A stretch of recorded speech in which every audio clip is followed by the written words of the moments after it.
At Christmas dinner, my son's wife kicked me out saying, "Leave. We only invited you out of politeness." I just lowered my head and drove home. She had no idea who owned the building she lived in. Subscribe to the channel for more stories like this and comment the city you're watching from.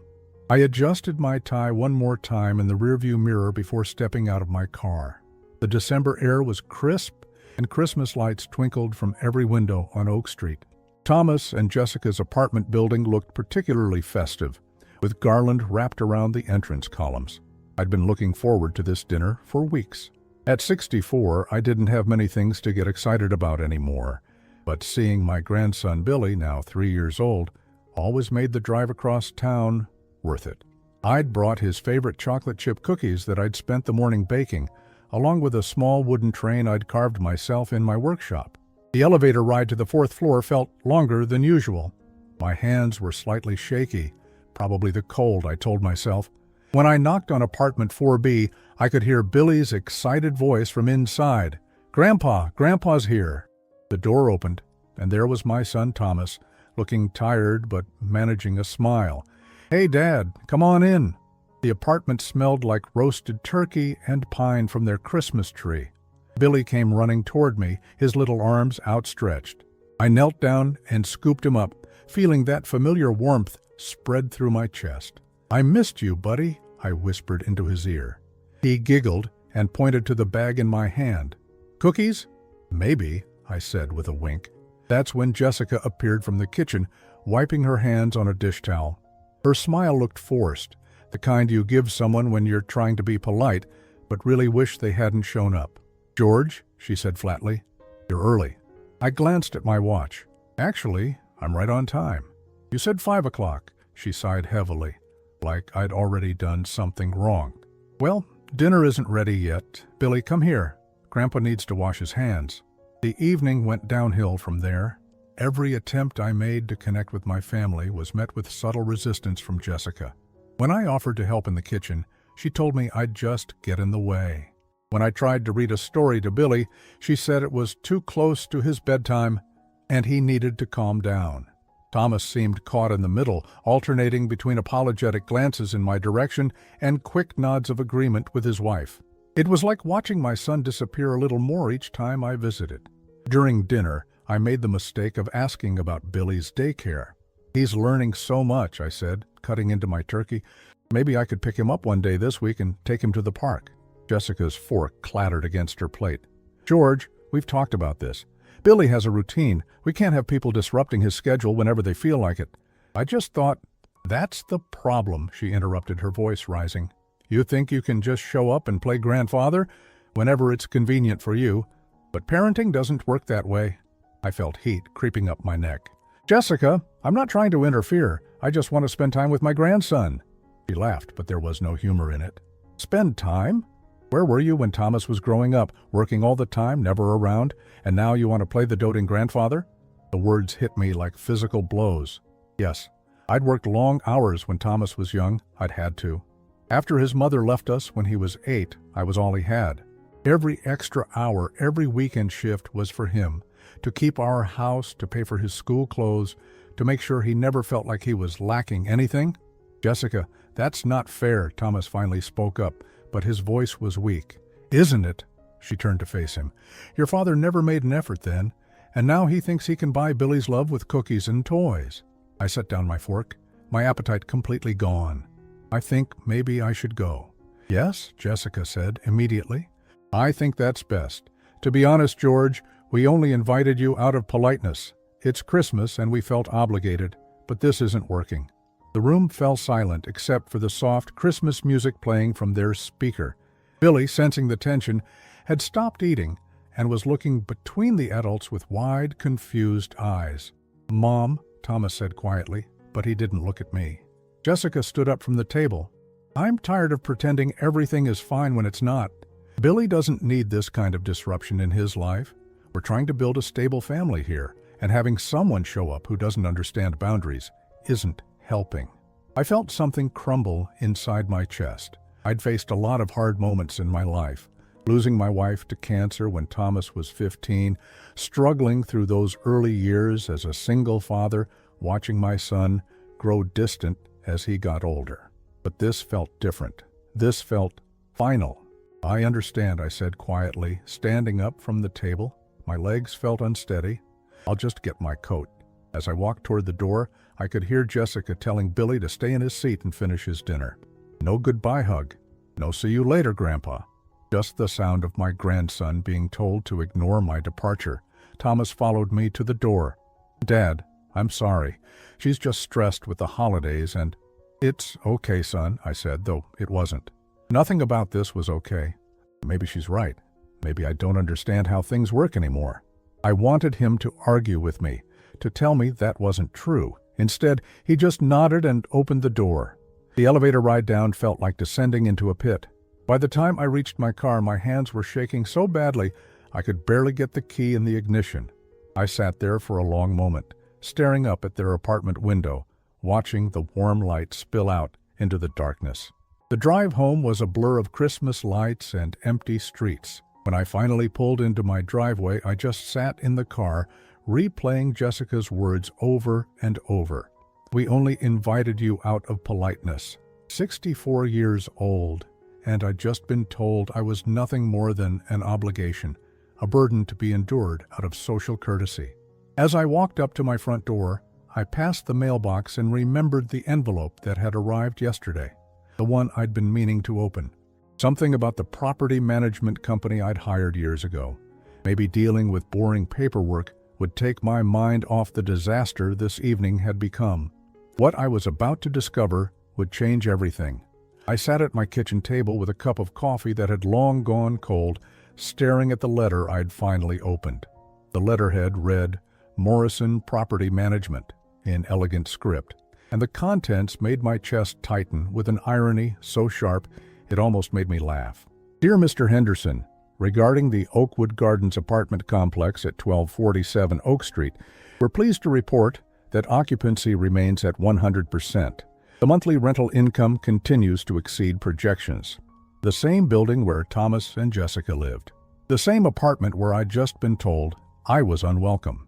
The same place where my daughter-in-law had thrown me out like yesterday's garbage. I owned it. I'd owned it for 7 years. The memories came flooding back as I sat there in my quiet kitchen. It was 2017 when the opportunity had presented itself. Thomas had just gotten engaged to Jessica, and they were looking for their first place together. I remembered him calling me, frustrated after another disappointing apartment viewing. "Everything decent is either too expensive or in a terrible neighborhood, Dad. I don't know how people our age are supposed to afford anything." That same week, I'd gotten a call from my financial advisor about an investment opportunity. A small apartment building was going up for sale. Good location, solid construction, reliable rental income. The owner was retiring and wanted a quick, quiet sale. "It's a bit more than your usual investments, George, but the numbers look good. Steady tenants, low maintenance costs. Could be a nice addition to your portfolio." I'd driven by the building that evening. Oak Street. Tree-lined, safe neighborhood, close to good schools. The kind of place where I'd want my son to raise his family. The decision had been impulsive, which wasn't like me. I'd always been careful with money, methodical. But something about knowing Thomas was struggling to find a decent place to live made me act quickly. I put in an offer that night. When the sale went through, I'd instructed Morrison Property Management to handle everything anonymously. I didn't want Thomas to know. The last thing I wanted was for him or Jessica to think I was trying to control their lives, or that they owed me anything. I'd watched from a distance as they found the apartment listing, went through the application process, and celebrated when they were approved. Thomas had called me, excited. "Dad, we found a place. It's perfect. The landlord seems really reasonable, and the rent is actually manageable. We're going to sign the lease next week." I'd congratulated him, asking all the right questions, pretending I knew nothing about it. When they moved in, I'd helped them carry boxes up those same stairs, never letting on that I owned every step they climbed. Over the years, I'd made sure the building was well maintained. When the heating system needed updating, I'd approved the expense without question. When Mrs. Patterson in 2A had financial troubles and was late with rent for 3 months, I'd quietly told Morrison to work with her. When Thomas and Jessica had requested permission to paint Billy's nursery, I'd made sure the approval came through immediately. I'd been their silent guardian, protecting their home without them ever knowing it. And tonight, Jessica had told me I was just a burden they tolerated out of politeness. I got up and walked to my filing cabinet, pulling out the folder labeled Oakwood Gardens. 7 years of rental agreements, maintenance records, property tax payments. Thomas and Jessica's lease renewal from last month was right on top. They'd gotten another year at below-market rent, thanks to my instructions to keep increases minimal. The apartment they thought they'd found on their own, in the building they believed belonged to some faceless corporate landlord, was actually a gift from the father they'd just rejected. I thought about all the times over the years when I could have told them, when Jessica complained about their cheap landlord, who was too slow to fix things, when Thomas mentioned how lucky they were to live in a place they could actually afford, when they'd worried about rent increases, and I'd wanted to reassure them it would never be a problem. I'd kept quiet because I'd thought it was the right thing to do. I didn't want them to feel obligated to me. I didn't want my help to come with strings attached. I'd wanted Thomas to feel independent, successful on his own terms. But sitting here now, remembering Jessica's cruel words and Thomas's passive acceptance of them, I wondered if my silence had been a mistake. Maybe if they'd known the truth, tonight would have gone differently. Maybe Jessica would have thought twice before telling me I wasn't welcome in their home, the home I'd been paying for. My phone rang, startling me out of my thoughts. The caller ID showed Morrison Property Management. "Mr. Henderson, this is Janet Morrison. I hope I'm not calling too late." "No, it's fine. What can I do for you?"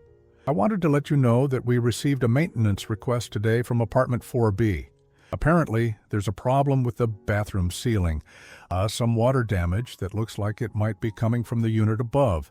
The tenant is requesting immediate attention." Apartment 4B, Thomas and Jessica's apartment.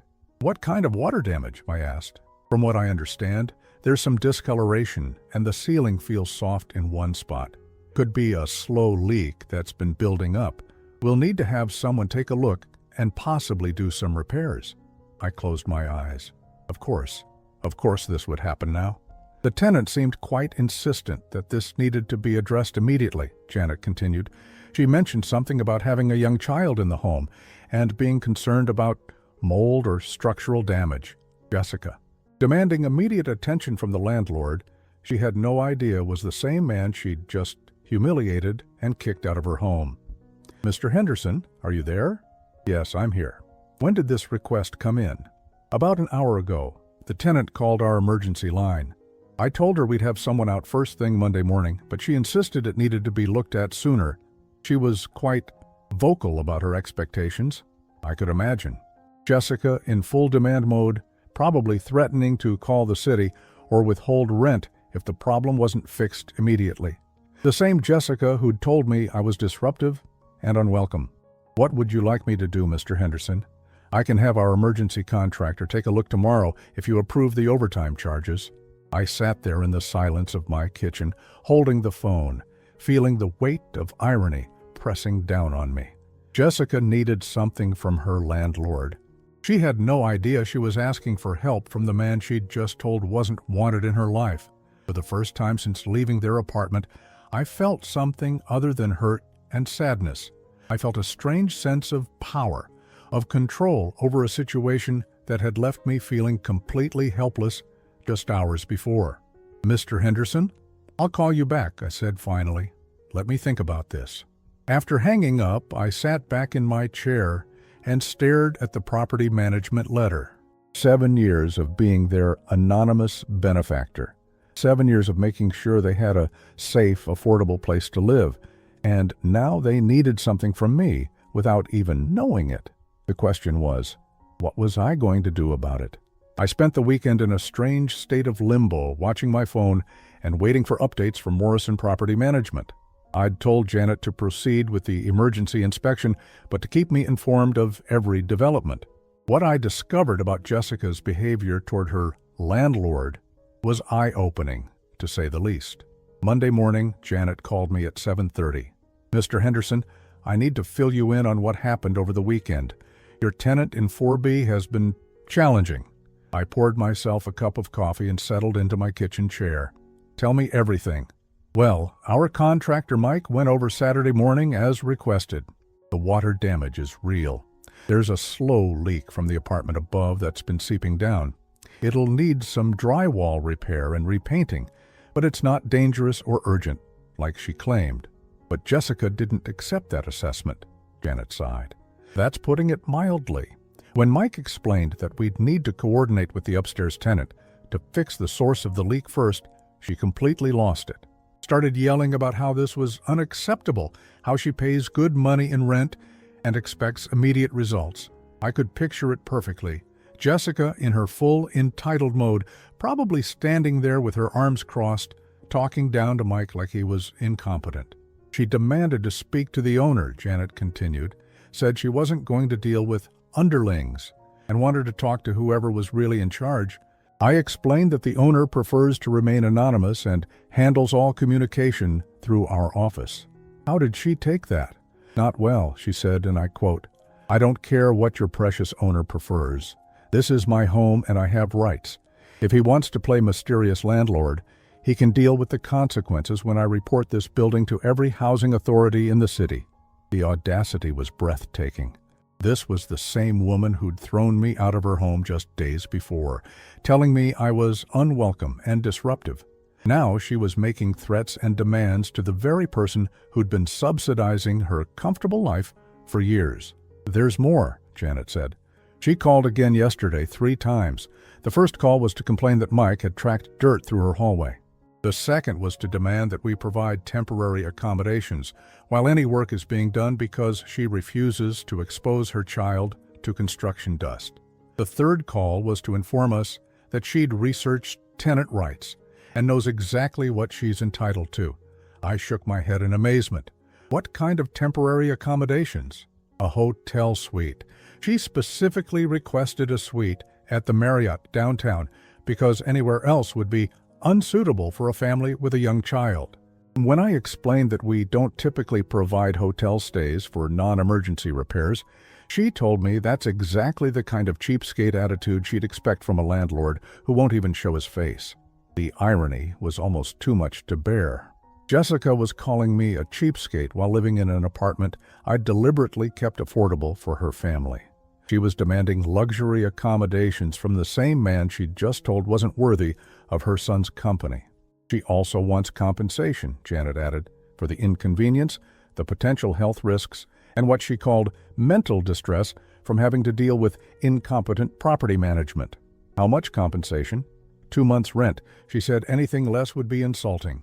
I almost laughed. 2 months' rent on an apartment that I could have been charging market rate for would have been an extra $800 per month. Over 7 years, my gift to them had been worth thousands of dollars, and now Jessica wanted more money because she'd been slightly inconvenienced. "Mr. Henderson, I have to ask, do you want to just fix this quickly and move on? Some owners prefer to avoid the hassle, even when tenants are being unreasonable." I thought about it.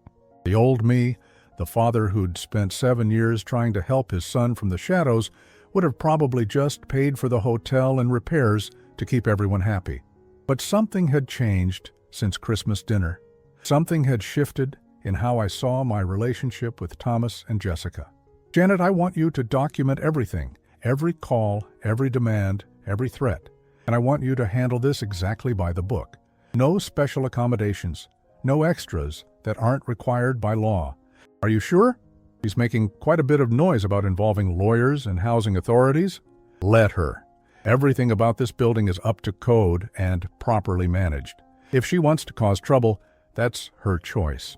After hanging up, I sat at my kitchen table and really thought about what I was doing.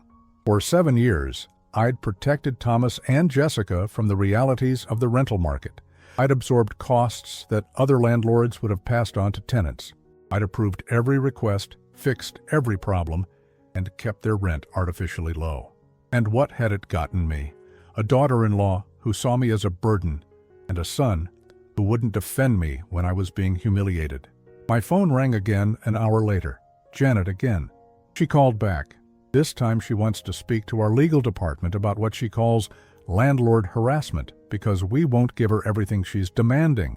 We don't have a legal department. I told her that. She said that just proves how fly-by-night this operation is, and that she's going to make sure everyone knows what kind of slumlord owns this building. Slumlord. The woman was calling me a slumlord while living in subsidized comfort in a building I maintained better than most landlords maintain their own homes. There's something else, Janet said. She mentioned that she's married to Thomas Henderson. Does that name mean anything to you? My stomach dropped. Why? She said her husband's father is some kind of deadbeat who's been bothering them. She said if the building owner is anything like the pathetic old man who keeps trying to insert himself into their family, then she knows exactly what kind of person she's dealing with. The words hit me like a physical blow. Jessica was using my relationship with Thomas as an example of the kind of person she expected her landlord to be. Pathetic, bothersome, someone to be avoided and dismissed. She had no idea she was talking about the same person. Mr. Henderson, are you there? I'm here, Janet. I want you to do something for me.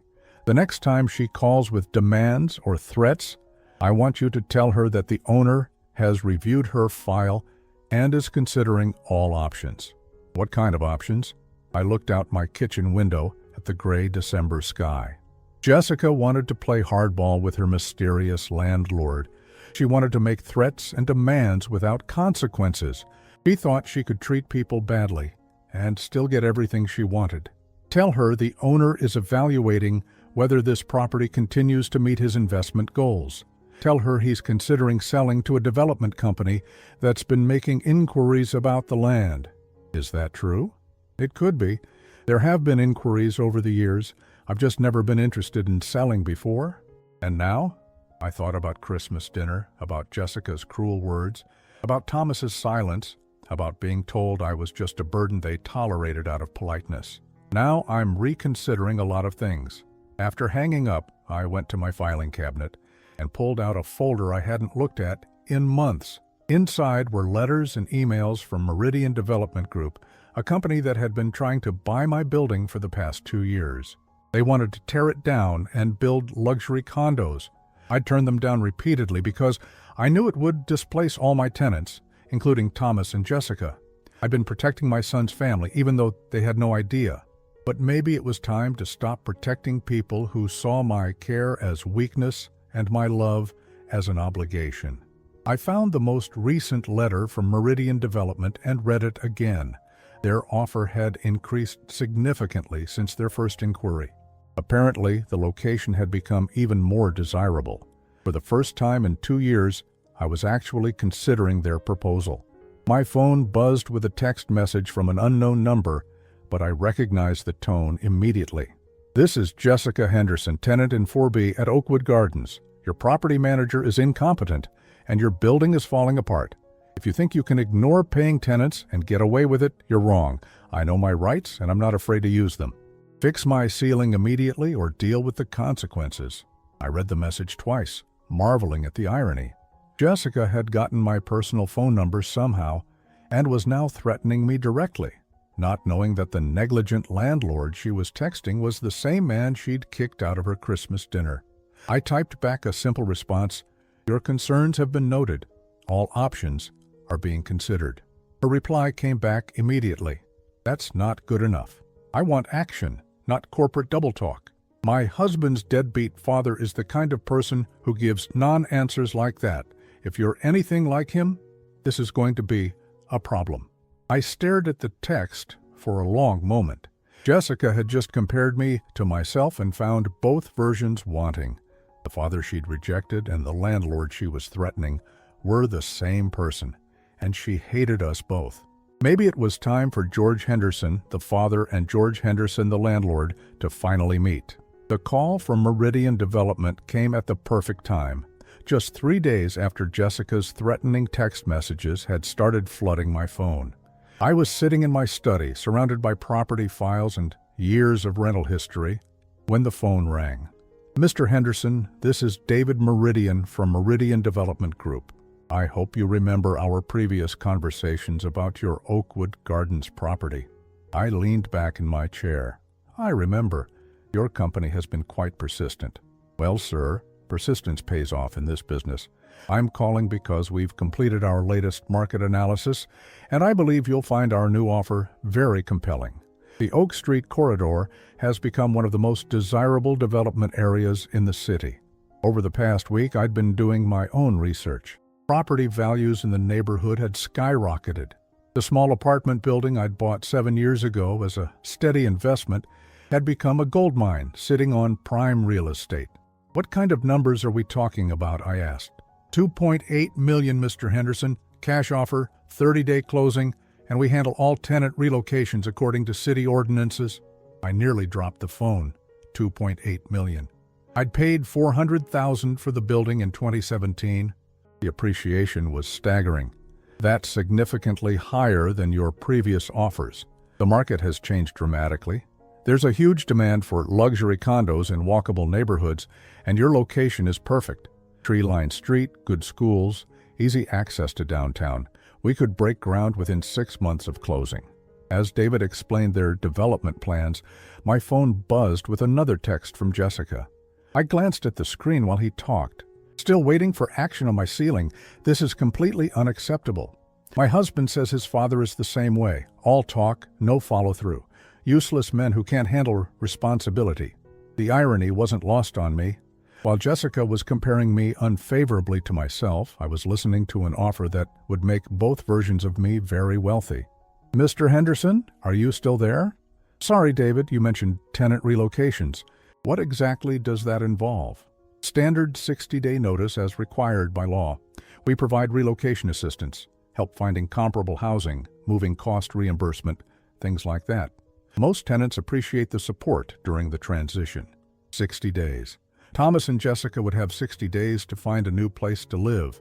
After years of below-market rent and my silent protection, they'd be thrown into the real rental market, where a comparable apartment would cost them at least $800 more per month.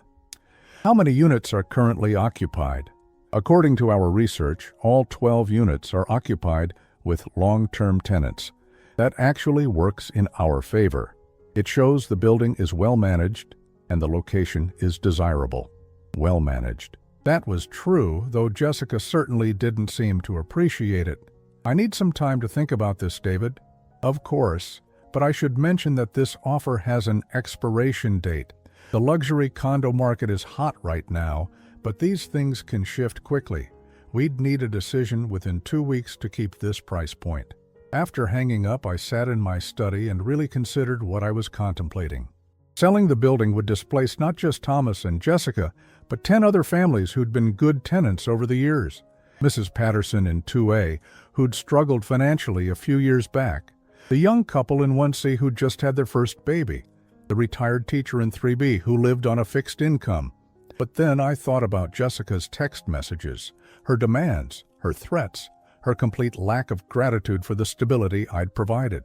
I thought about Christmas dinner and being told I was unwelcome in the home I was literally paying for.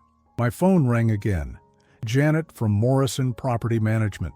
Mr. Henderson, I'm sorry to bother you again, but your tenant in 4B has escalated her complaints. She's filed a report with the City Housing Department claiming the building is unsafe. On what grounds? The water damage in her ceiling? She's claiming we're ignoring a serious health hazard and that the building owner is negligent. An inspector is coming out tomorrow. I rubbed my temples. Janet, you know that building is up to code. We've had regular inspections. Of course it is. But she's also contacted a local news station about what she calls slum conditions and absentee landlords who exploit working families. The news station. Jessica was going to the media about her terrible landlord. The same man she'd humiliated at Christmas dinner. The same man who'd been subsidizing her family for 7 years. There's more, Janet continued. She's organized some of the other tenants to sign a complaint letter. She's telling them that the building owner is trying to force people out by ignoring maintenance issues. How many tenants signed? 3, from what I understand. Mrs. Patterson refused, and so did the couple in 1C. They said they've never had problems with management, but apartment 3A, 2C, and 4A signed on. Jessica was poisoning the well. turning my own tenants against me based on lies and exaggerations. She was destroying the peaceful community I'd tried to maintain, all because she didn't get her way immediately. What does she want now? Complete ceiling replacement, not just repair. Professional cleaning for potential mold exposure. 2 months of free rent for the inconvenience. And she wants a written apology from the building owner for what she calls negligent property management. A written apology from me for not giving her everything she demanded the moment she demanded it. Janet, I want you to prepare a letter for all tenants. What kind of letter? I looked out the window at the gray January sky, thinking about David Meridian's offer and Jessica's threats, and 7 years of trying to help a family that saw my efforts as worthless. A letter informing them that the building has been sold and will be demolished for redevelopment. 60 days notice as required by law. Silence on the other end of the phone. Mr. Henderson, are you sure about this? That's a pretty drastic response to one difficult tenant. It's not about one tenant, Janet. It's about recognizing when something isn't working anymore. What about the sale? Do you have a buyer? I will by tomorrow. What? After hanging up with Janet, I immediately called David Meridian back. David, it's George Henderson. I'm ready to accept your offer. Excellent. I have to say, I'm a bit surprised by the quick turnaround, but we're thrilled to move forward. I have one condition. I want the sale to close as quickly as possible. If you can do it in 30 days instead of 60, I'll take $50,000 off the price. Mr. Henderson, you just made my day. We can definitely make that happen. As I hung up the phone, I felt a strange mix of liberation and sadness. I was about to become nearly $3 million richer, but I was also about to lose my connection to Thomas and Jessica forever. Once they discovered that their despised landlord was actually the father they'd rejected, there would be no going back. But maybe that was exactly what needed to happen. My phone buzzed with another text from Jessica. Your silence says everything about what kind of landlord you are. When the news story airs tomorrow night, everyone will see how you treat families with children. You picked the wrong tenant to mess with. I typed back, the matter will be resolved within the week. Her response was immediate. It better be. My husband's father is just as useless as you are, but at least we got rid of him. You might not be so lucky. I read her message twice, then set my phone aside and opened my laptop. I had contracts to review and a new life to plan. Jessica had no idea what was coming, but she was right about one thing. The matter would definitely be resolved within the week. In 30 days, I'd be a millionaire, and Thomas and Jessica would be homeless. They'd finally understand exactly what they'd lost when they decided I wasn't worth having in their lives. The father they'd rejected and the landlord they'd threatened were about to have the last word. The eviction notices were delivered on a Tuesday morning in late January. I'd been awake since 5 a.m., unable to sleep, knowing that in just a few hours my son's world would come crashing down.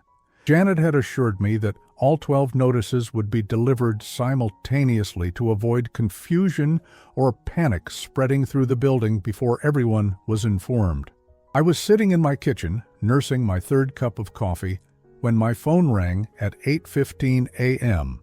Thomas's name appeared on the screen, and my heart started racing. Dad? His voice sounded shaky, confused. Dad, something terrible has happened. We got this notice saying our building is being sold, and we have to move out in 60 days. I don't understand how this could happen so suddenly. I closed my eyes, gripping the phone tighter. What kind of notice? It's from the property management company. They say the building has been sold to some development company that's going to tear it down. Dad, we can't afford to move. Do you know how expensive rent is now? We've been looking at places online this morning, and everything comparable is at least $800 more per month. $800 more. Exactly what I'd been saving them for 7 years. Jessica is freaking out, Thomas continued. She's talking about lawyers and tenant rights. But the notice looks official. We're supposed to be out by March 15th. What are we going to do? For a moment, I almost wavered. Hearing the genuine panic in my son's voice, the fear about his family's future, made me want to call David Meridian and cancel everything. But then I remembered Christmas dinner. I remembered Jessica's cruel words and Thomas's silence when I needed him to defend me. I'm sorry to hear that, son. That sounds very stressful. Dad, I know we haven't talked much lately, and I know things have been difficult, but I was wondering if maybe you could help us with a loan, just until we figure out what to do. A loan? My son, who'd watched his wife humiliate me and throw me out of their home, was now asking for money, not because he valued me or wanted me in his life, but because he was desperate. How much of a loan? Maybe $5,000 for a deposit on a new place and moving costs. I know it's a lot, but we're really stuck here. $5,000. Less than 2 months of the rent subsidy I'd been giving them without their knowledge. Less than I'd spent on building maintenance for their comfort over the years. I'll have to think about it, Thomas. Silence on the other end. Think about it? Dad, this is an emergency. We could end up homeless. I understand it's serious, but $5,000 is a lot of money for someone on a fixed income. Fixed income?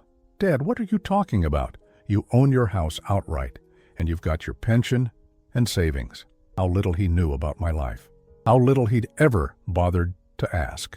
I'll let you know what I can do, I said finally. After hanging up, I sat in my kitchen feeling hollowed out. Thomas had called me for the first time in weeks, and it was only because he needed money. Not to apologize for Christmas dinner, not to check on how I was doing, just to ask for cash to solve his problems. An hour later, my phone rang again. This time, it was Jessica's number. George, this is Jessica. I think we need to talk. Her voice was different now. Gone was the cold authority from Christmas dinner. She sounded worried, almost pleading. What can I do for you, Jessica?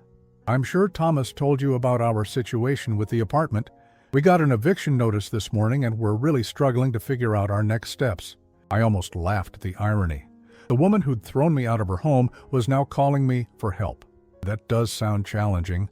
Look, George, I know things have been tense between us. Maybe I was too harsh at Christmas. Family dynamics can be complicated. And maybe I overreacted. Maybe she overreacted. That was as close to an apology as I was likely to get from Jessica. I appreciate you saying that. The thing is, we really need help right now.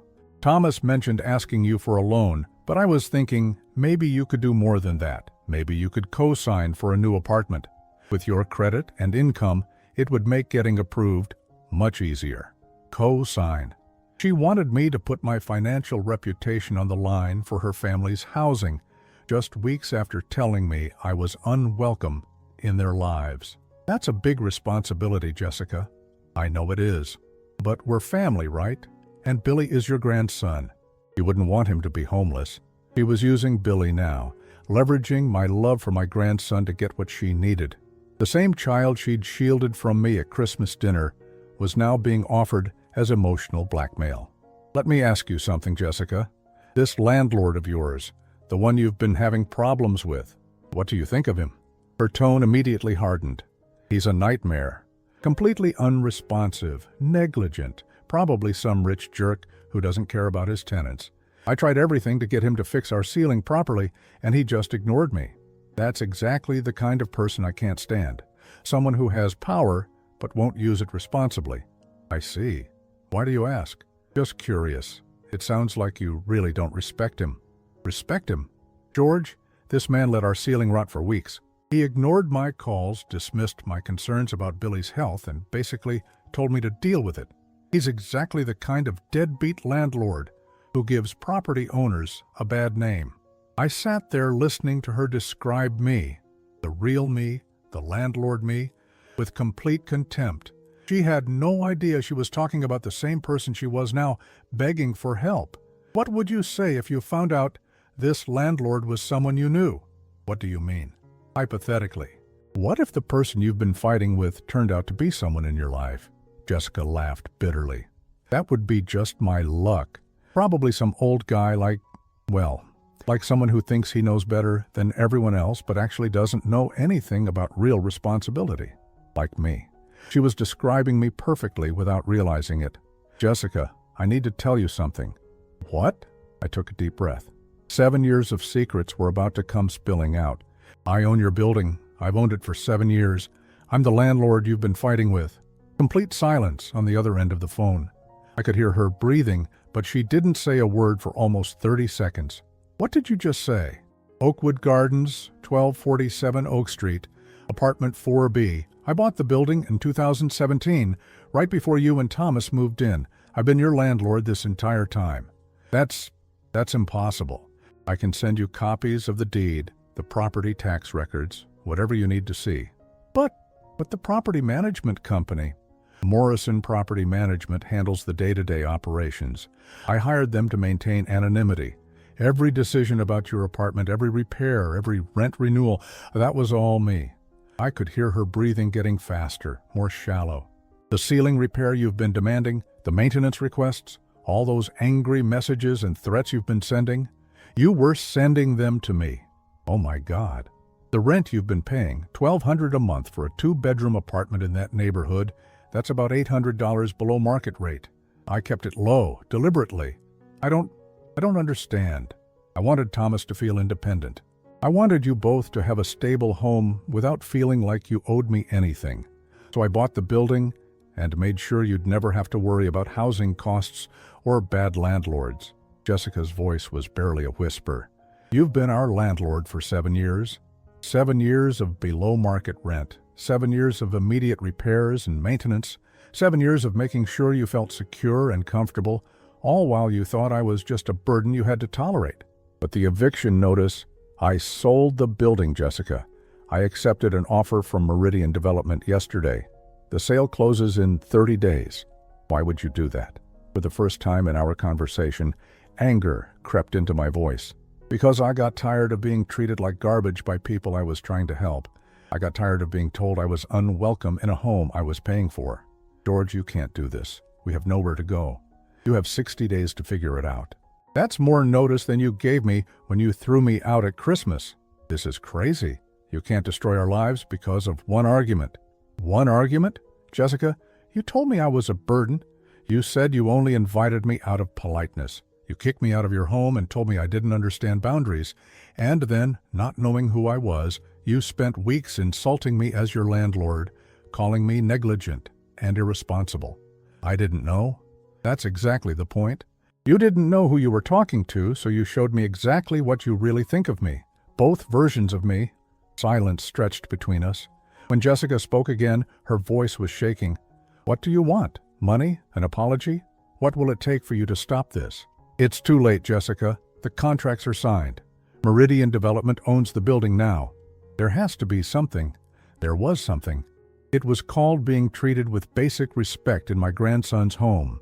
It was called having a son who would defend me when his wife decided to humiliate me.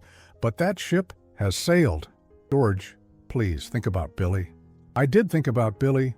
For 7 years, I thought about giving him a stable home with parents who wouldn't have to stress about rent. But apparently that wasn't enough. We can fix this. We can work things out. Like we worked things out at Christmas dinner, Jessica started crying. Real tears, not the manipulative kind she'd used before. I'm sorry, George. I'm so sorry about Christmas. I was wrong. I was completely wrong. Yes, you were, but sorry doesn't change anything now. What about Thomas? He's your son. Thomas made his choice when he sat there and watched you throw me out. He could have stood up for me. He chose not to. He loves you? No, Jessica. Thomas needs me now. That's different than love. I hung up before she could say anything else. My hands were shaking, but I felt oddly calm. The truth was finally out there. The 7-year charade was over. Now, we'd all have to live with the consequences. 6 months after the sale of Oakwood Gardens closed, I was sitting on the deck of my new house overlooking Lake Martin, watching the sunrise paint the water gold. The silence was profound. No traffic, no city noise, just the gentle lapping of waves against the dock and the occasional call of a loon. I'd bought the lake house with cash. 2 weeks after Meridian Development wired the money to my account. $2.7 million after all expenses. More money than I'd ever imagined having, earned from a building I'd bought to help my son. The irony wasn't lost on me. Thomas had called me exactly once since the eviction. It was 3 days before they had to move out, and his voice was desperate, pleading. Dad, please, there has to be something you can do. Can't you buy the building back? Can't you stop this somehow? I'd been packing boxes in my old house, preparing for my own move, when he called. It's done, Thomas. The sale is final. But we're family. We're your family. How can you do this to us? I didn't do anything to you. I spent 7 years trying to help you, and you never even knew it. I'm not the one who decided we weren't family. That's not fair. Fair? I'd almost laughed. Son, I subsidized your rent for 7 years. I made sure you had a safe, affordable place to live. I took care of problems before you even knew they existed. And when your wife decided I was unwelcome in your home, you said nothing. I should have stood up for you at Christmas. I know that now. Yes, you should have, but you didn't. So you're just going to abandon us? Abandon Billy? That question had hurt more than I wanted to admit. Billy was innocent in all of this. He didn't choose his parents' behavior or deserve to suffer for it. I'm not abandoning anyone. I'm just not rescuing you anymore. The call had ended badly, with Thomas accusing me of being cruel and vindictive. Maybe he was right. Maybe I was being cruel, but I was also being honest for the first time in years. They'd found a new apartment eventually, but not without struggle. According to the brief updates I'd gotten from neighbors, they'd had to move in with Jessica's sister for 2 months while they saved up enough for a deposit. The new place was smaller, further from Thomas's job, and cost exactly $850 more per month than their old rent. Welcome to the real world. Jessica had tried reaching out twice in the months since, once through email, once through a letter sent to my old address and forwarded by the post office. Both messages were apologies mixed with requests for help. She was sorry for how she treated me. She understood now how much I'd done for them. Could we please work something out? I deleted the email without responding. The letter went into my fireplace. Some bridges, once burned, can't be rebuilt. My new life at the lake was quieter than I'd expected. I'd worried that the isolation might lead to depression or regret, but instead, I found myself more at peace than I'd been in years. I joined a fishing club where nobody knew my history. I'd started volunteering at a literacy program where my only identity was George, the retired guy who's good with kids. I missed Billy terribly. That was the hardest part of all this. But I'd learned something important. You can't love someone through their parents if those parents don't want you around. My grandson would grow up without knowing me, and that was Thomas and Jessica's choice to live with. On this particular morning, I was reading the local newspaper when my phone rang. Unknown number, which usually meant a spam call, but something made me answer. Mr. Henderson, this is David Meridian from Meridian Development. David, I wasn't expecting to hear from you again. Well, sir, I have some interesting news. The Oakwood Gardens project has been completed, and we're having a grand opening celebration next weekend. I wanted to invite you to see what we built with your property. I looked out at the lake, considering. What did you build? Luxury condos, as planned. But we also incorporated some community spaces, a small park, a children's playground, community garden plots. The city was very pleased with our design. That sounds nice. The thing is, Mr. Henderson, your old tenants, some of them have been asking about you, particularly Mrs. Patterson from 2A. She wanted me to pass along her thanks for all the years you kept her rent affordable. Apparently, she figured out who you were after the sale. Mrs. Patterson, the elderly woman who'd struggled with rent payments a few years back. I'd quietly instructed Morrison to work with her, never increasing her rent, despite rising property values. How was she doing? That's actually why I'm calling. She found a nice senior living community, and she's doing well. But she mentioned that you'd been a kind landlord, and it got me thinking. We have several properties in our portfolio, and we're always looking for investors who understand the human side of real estate. I'm not sure I'm interested in getting back into property management. Not management, investment partnership. Silent partner, like you were before, but with a company that shares your values about treating tenants fairly. I was quiet for a moment, thinking about it. I had more money now than I'd ever need, and the lake house was beautiful. But the days were long sometimes. What kind of properties? Senior housing, mainly. Affordable apartments for people on fixed incomes. There's a real need for landlords who see tenants as people, not just income sources. After hanging up with David, I sat on my deck for a long time, watching the water. I thought about Mrs. Patterson and the other tenants who'd been good people caught in the crossfire of my family drama. Maybe there was a way to help people like them without getting emotionally involved. Maybe I could use what I'd learned from 7 years of silent generosity, but do it with boundaries this time. My phone buzzed with a text message. For a moment, my heart jumped, thinking it might be Thomas or even Billy somehow. But it was from Janet at Morrison Property Management. Mr. Henderson, I hope you're doing well. I wanted you to know that I've started my own property management company, focusing on ethical landlords and fair tenant treatment. If you ever decide to invest in real estate again, I'd love to work with you. You were the best owner I ever worked with. I smiled, typing back, "Congratulations on the new business. I might have some opportunities to discuss soon." As the sun climbed higher over the lake, I made myself a second cup of coffee and opened my laptop. Maybe it was time to start a new chapter. Not as the father desperately trying to help an ungrateful family, but as a man who'd learned that generosity without respect is just enabling. I could help people again, but this time I'd help people who valued help when they received it. Thomas and Jessica had taught me an important lesson. You can't force people to appreciate you, but you can choose to spend your energy on people who do. My phone rang one more time. This time, the caller ID showed a number I didn't recognize, but the area code was local to my old neighborhood. "Mr. Henderson, this is Linda Patterson, Martha Patterson's daughter. From apartment 2A? Linda, yes. How's your mother doing?" "She's doing wonderful, actually, but she's been talking about you constantly since she moved to Sunset Manor. She figured out that you were the landlord who helped her when she was struggling, and she wanted me to find you. She doesn't need to thank me. Actually, she does. Mr. Henderson, my mother lived in fear of eviction for 3 years after my father died. She never told me how bad things were financially, but you kept her housing stable during the worst period of her life. She wants to see you." I looked out at the peaceful lake, thinking about choices and consequences and the difference between family you're born with and family you choose. "I'd like that," I said finally. "I'd like that very much." Maybe healing didn't always mean reconciling with the people who hurt you. Maybe sometimes it meant finding new people to care about, people who understood the value of kindness. 6 months ago, I'd been the unwanted father and the unappreciated landlord. Today, I was just George, a man with resources and time and a clearer understanding of where to invest both. It was enough. It was more than enough. It was freedom.